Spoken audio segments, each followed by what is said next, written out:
Welcome to Mobiles Techline. Today I'm going to show you how to use the Canvas tool in Photoshop.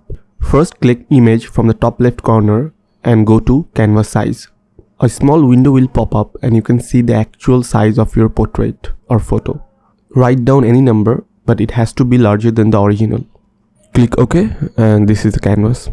Now I'm going to show you how to change the color of your canvas.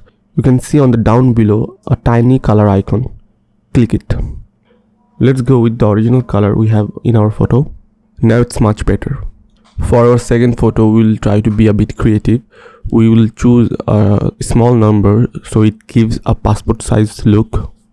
And for our last one, let's do something very wild and choose a very big number. Here it is. You can basically choose any canvas size you want and you can use it to create different creative effects. So it was a simple tutorial. I hope it helps. Thank you for watching.